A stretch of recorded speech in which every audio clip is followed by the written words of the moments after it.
Welcome back to another episode of the How I Quit Alcohol podcast. For first-time listeners, please be aware that not all of the conversations within this podcast are suitable for children. I'd also like to add a trigger warning that sometimes the conversations can get a little heavy. We may talk about things like sexual abuse, domestic violence, drug use, and alcohol use. And if you feel that that may trigger you, please do not tune in. Also, I'd like to add, if you are a heavy daily drinker, please seek the help of a medical practitioner before quitting alcohol. This podcast comes to you from beautiful Bundjalung country.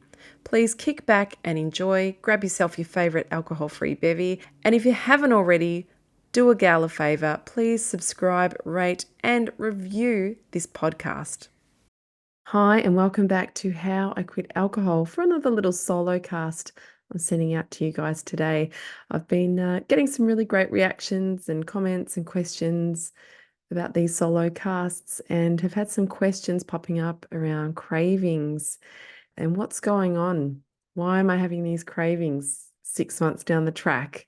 That was one of the questions that I'd been sent through from a lady named Julie.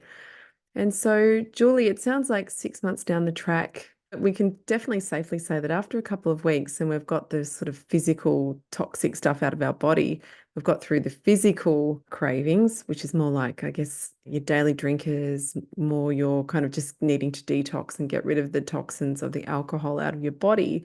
What's left then is really emotional cravings, I guess those habitual cravings as well. And so as we've gone further down the track, we're even changing our daily habits. What's really left 6 months down the track or longer is usually what comes up for us is emotional cravings. So really kind of having to work through the underlying emotional stuff as to why we're craving this, what's going on, what's the deeper stuff that's going on here. It's not just that, oh my God, I feel like a drink suddenly after 6 months. But I think really any craving at any point, it's good to ask, what is it that I'm really craving here? What's actually going on for me? I say that to all the people that I work with one-on-one and in the challenge group. The first question is always, and I've talked about this before on the podcast, but what is it that my body wants? So it might want a drink, it might want carbs, it might want sugar, but what is it that I really need? And I guess another question we could ask beyond that is, and what am I really, really craving? Looking back, I think at the time when I was first quitting alcohol, I just think that I thought it was habitual. I thought it was, I guess, people and places. It was associations and things like that. But now, having done a lot of work on myself, I've realized that I was actually craving love and acceptance. And that's a really big one. And I find that the deeper that we dig with people, oftentimes that's actually what's going on. So being open here and not closing off as soon as you hear me start to go a bit deep, but could you be curious? So the invitation is to get curious and maybe get out pen and paper now, or come back and listen to this again. But ask yourself the question, what am I really craving when I'm craving? And it doesn't have to just be alcohol. It can be anything that you're craving.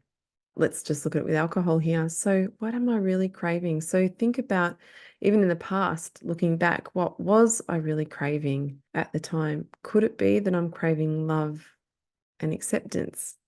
Definitely, I would say with your binge drinking, usually the people pleaser type person, it's usually always stemmed around that kind of thing, that we're wanting to fit in, that we're wanting to be accepted and we're wanting to be liked or loved. And that's not a bad thing, to be able to look at that and take fearless inventory of yourself and to really kind of unpack is such a gift, and it's such a wonderful thing to do. One of my core wounds, now I've looked back and I've done a lot of work on myself, lots of therapy and lots of journaling. And there's a wound there for me around acceptance. There's a wound for me around feeling lovable. And so a lot of my big emotional reactions might stem from that, not feeling loved, not feeling accepted. And now I don't have alcohol anymore. I'm just left with those raw emotions, or perhaps craving for something else. But I've said this before on the podcast, anytime that we're craving anything, there's a deficit there. So what's the deficit?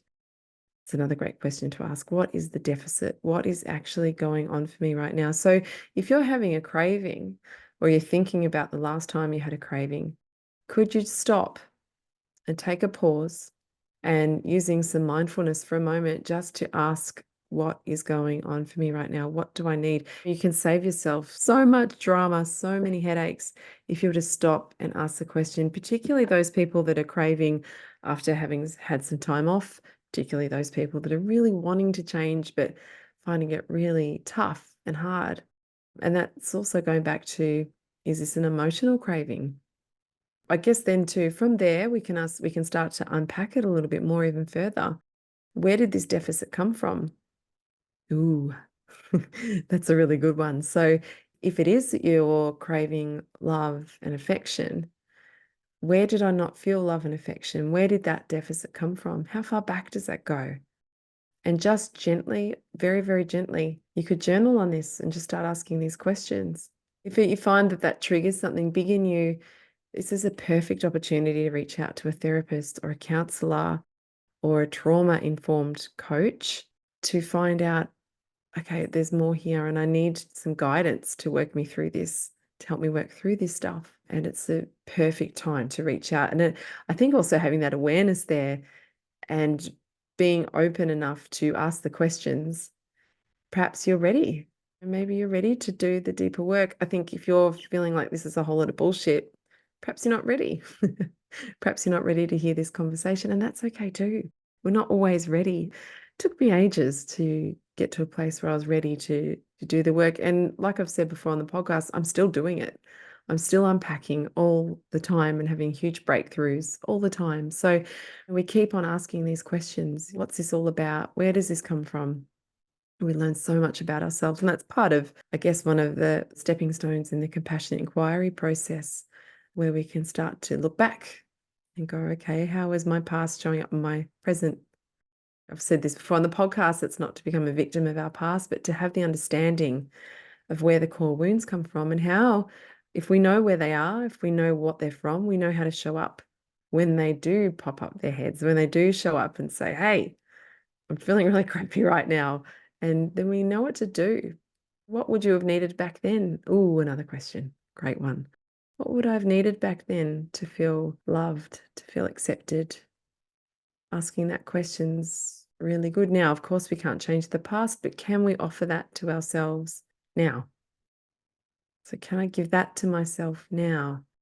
Me as the adult, not me as the frightened child or the child that didn't feel good enough, but me as the adult, well-resourced adult.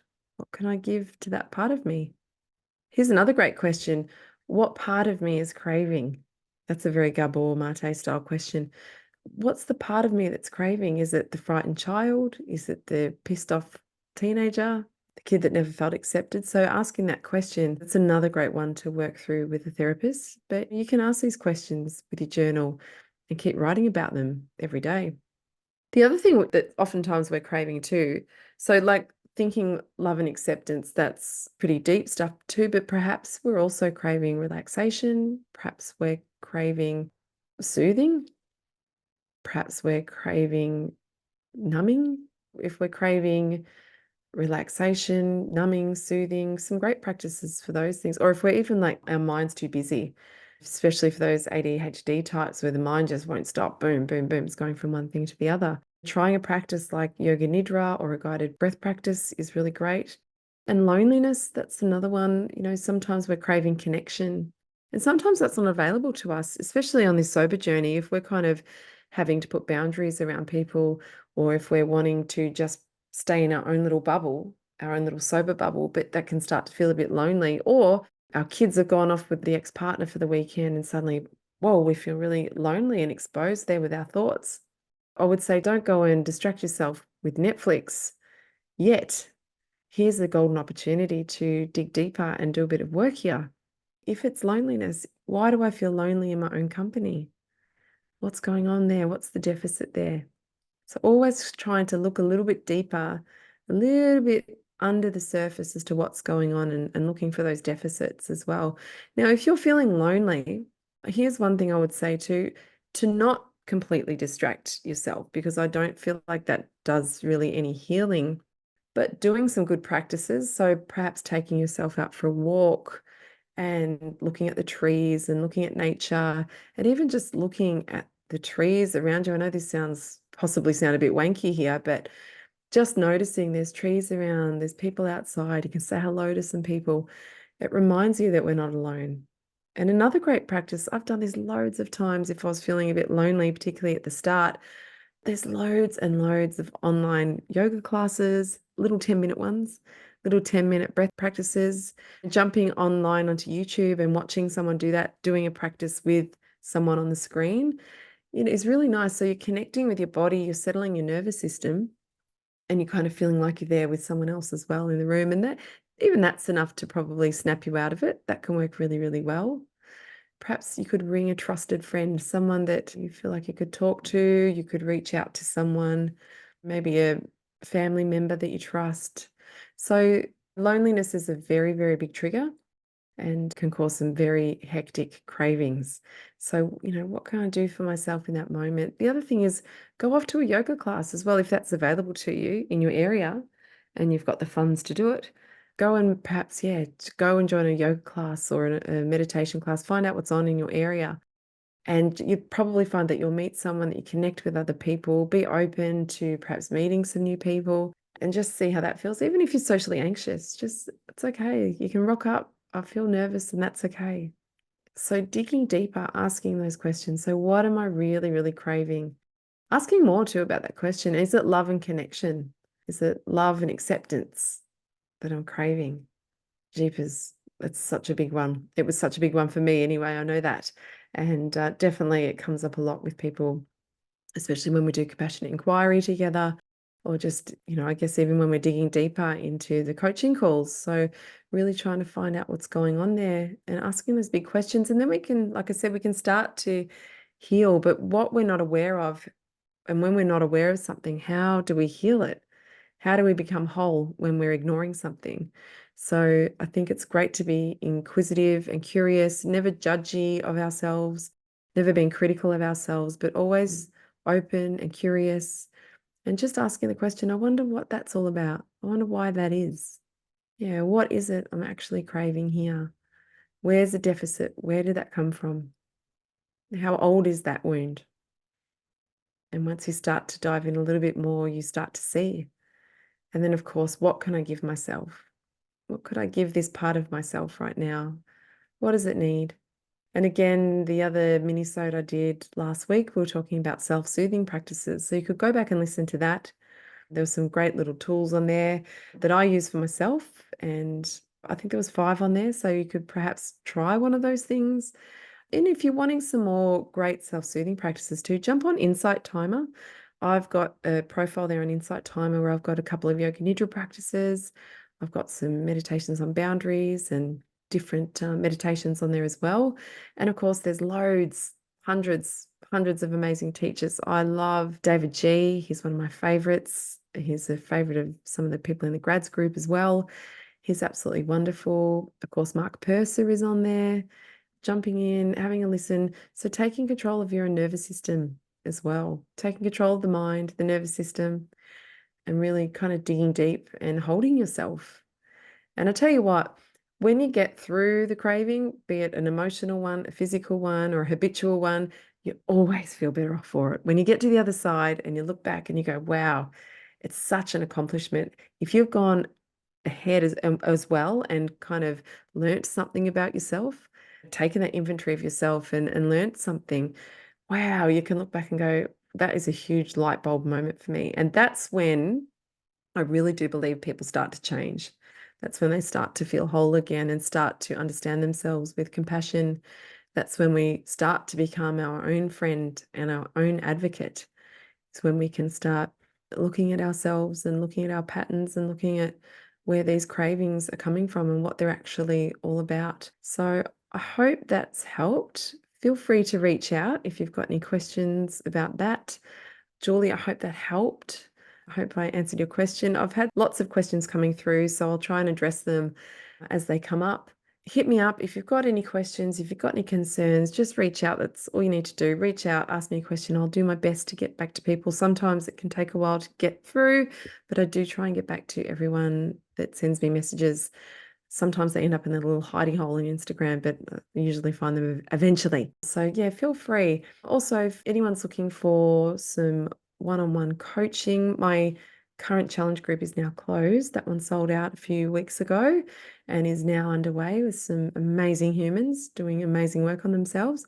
But of course, I've got private coaching available, usually booking about a month out or a few weeks out in advance. But please reach out if you're looking for some coaching, if you're looking for counseling or compassionate inquiry work, hit me up. If you're also looking for therapists or other coaches, if I'm not your vibe, I know lots of great, wonderful coaches doing amazing stuff out there as well. So all you need to do is reach out. If you need help, reach out. Of course, there's also local AA groups as well. Amazing, free. It's a beautiful program. There's lots of help out there if you need it. If you found this episode useful, please share, rate and review. That always helps me out a great deal. So I hope you enjoyed this solo cast and see you soon.